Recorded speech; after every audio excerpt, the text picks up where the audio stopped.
How we doing, guys? Um, the fly I'm going to tie for you today is called the red arsed sedgehog. Um, Before I go any further, just like to say happy Father's Day to all the fathers out there. Hope you're getting looked after today. The hook I'm tying on, I'm tying here on a hook-kamasan B175. This fly's probably better off tied on a lighter wire hook, maybe a B170. Seeing as it is a top of the water fly.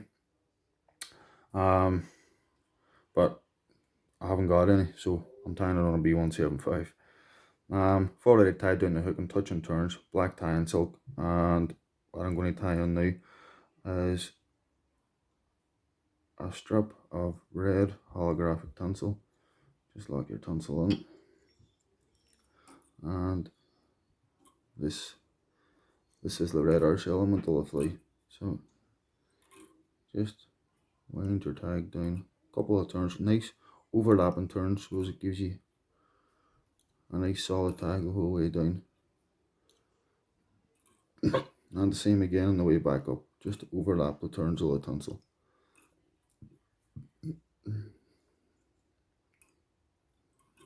And then just lock it on with your tie and silk. Just trying to be careful here so as I don't knock the tripod. Now at this stage, what I would do is I would get my dubbing needle and I would apply a wee drop of varnish on that. But just for time purposes, I'm just going to crack on with tying. Now, what I'm going to apply is my first bunch of deer hair.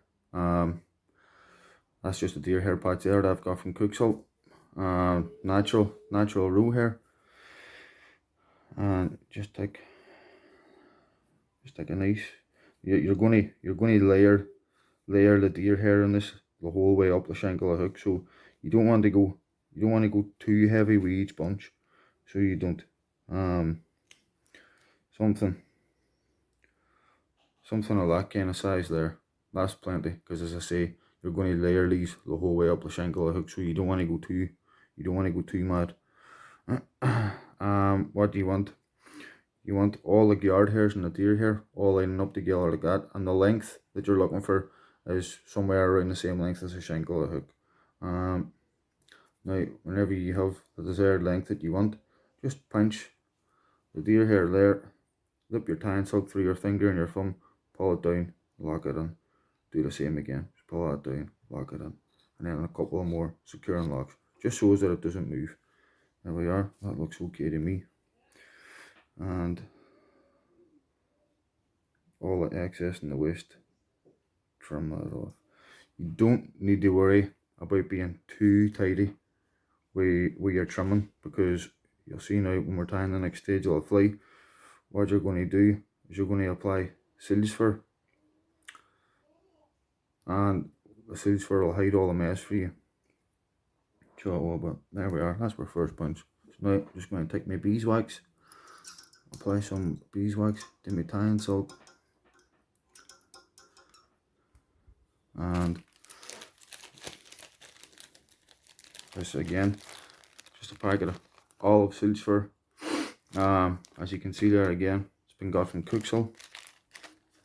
I know I've mentioned quite a few times about Cook Salt, but the reason that I use them so much, guys, and I do a lot of tying, the reason that I use them is because the stuff's top draw. Stuff really is really good for your money, for the money that you're paying. Steve's probably the best about there. Dub this on nice and tight. You want that nice tight body in this fly. You don't want it to be rough and that shaggy look of this kind of body, because that's what the deer hair's for. The deer hair's there to give it the rough shaggy look. So you want the silage fur to be nice and neat. You don't have to use olive either. You could use you could do any color you want really. You could do black, you could do brown, gold and olive. If you could do whatever color you really want, and that's enough. Just to, there we go, that looks good to me. And now what we're going to do now is we're going to apply another bunch of deer hair. And basically with this fly, you just repeat the process the whole way up with shingle hook. Dead easy fly to die, dead simple, and at this time of the year, very, very effective. um, the reason that I'm tying this fly today, it's not my, wouldn't be my usual kind of tying. Depending on where I was fishing and what time of year I'm fishing, but I've had quite a couple of people asking me to do a couple of patterns with deer here. This is probably the simplest pattern you could do, especially for people that's just beginning to tie flies and that. One guy in particular, a young man from Canada, Tanner his name was, he messaged me asking me could I do a pattern with deer here. So Tanner, this one's for you, kid.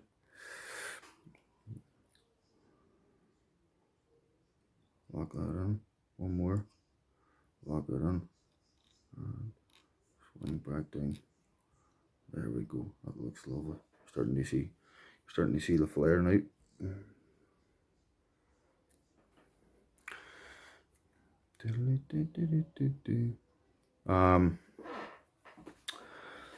We were in the Scottish Highlands there. Oh, we were there yesterday. Another amazing day. Me and Chris, between the two of us, or sorry, me, Chris, and another fellow. Sorry, Glenn was there too. Glenn, man from work. Between the three of us, I think we had 91 fish or something like that. Really an amazing day. We were there last week as well, and when we were there last week, we noticed that there was a lot of sage coming off the water, big sage and all. You wanted to see the disturbance they were making on the top of the water, and every so often you would see the trout coming up and nailing them off the top of the water. Big Chris, if you follow my channel, you'll see that he features on it quite a lot. One of my good pals. Big Chris said to me, "No, I'm going with a sedgehog on the top of the water," and he did. Put the sedgehog on, and I think it was within 2 casts. I'm sure it was 2 casts. If it was the first cast, I'm sure you'll not be wrong and correct me. I think it was the second cast. Bang, straight away, and this was the fly they was using, the sedgehog. Again, just cover that mess up. See, this is the beauty of this fly. You don't need to be too nice and neat with it. You can afford to be. See, to be honest with you, see with these sedgehogs, the bigger and the bushier and the rougher, the better. Because if you ever see sage on the water, they're a big fly and they cause a big disturbance. Whenever they get trapped in the surface film, their sage have big wings and they flap about like mad and they cause an awful disturbance on the top of the water, and that's what catches the trout's attention.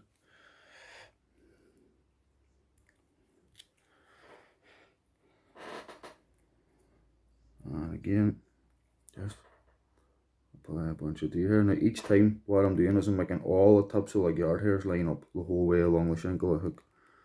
Now if I was fishing this fly, I would fish it in the top dropper. So I would. As I say, you will, if there's sage hatching on the top of the water, the fish will take this fly. There's no two ways about that. You will catch fish in this fly.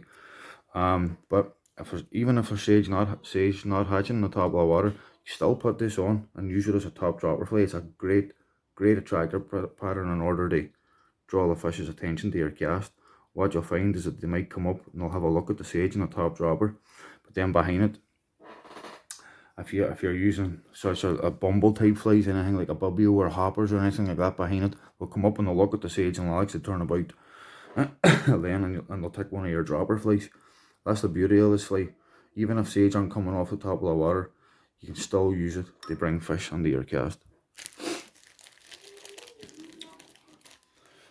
And we all know there's nothing better than taking fish right off the top of the water. It's the most exciting way to catch them. So it is.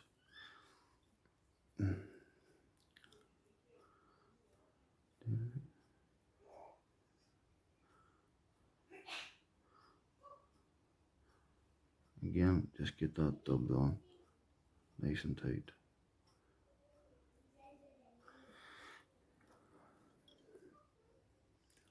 This will be the last one.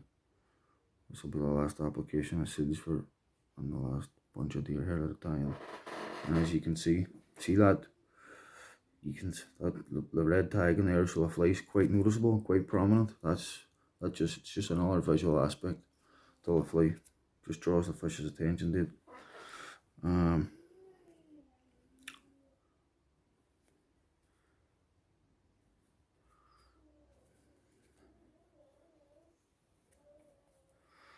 Right, for this last bunch, I'm going to make it just slightly bigger than the rest of them, just to give that flea that nice all-round full bushy look.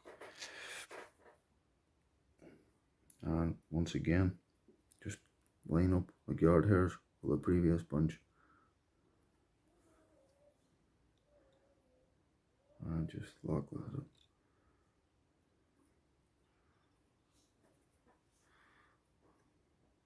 Now, this is the part of the flea where you do need to try and be tidy, because you need to remember you still need to tie a head on. You don't want it to be, you don't want the head to be a total mess. As I say, when you're tying up the body of the flea, you don't need to be too worried about it. So you don't, but now when you come to the head, you want it to be relatively tidy. You don't want the head of the flea to make a mess. It just takes away from the look of the flea. I've said before, we're not here to tie pretty and beautiful fleas. We're here to tie fleas that catch fish. And what I'm going to do now, I'm just going to whip finish that off.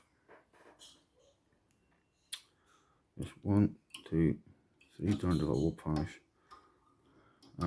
Because this is a flea that you're fishing on top of the water, I tend generally not to varnish the heads of my fleas, dry fleas, etc. Stuff like this. So what I do is just a double whip finish. That's plenty.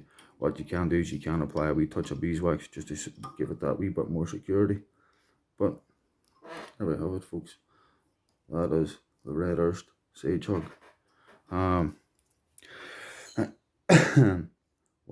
What you can to give it another, just that wee bit extra more buoyancy as well. Whenever you're fishing with it, apply a bit of gink on it. It just gives it that extra bit more buoyancy in the water.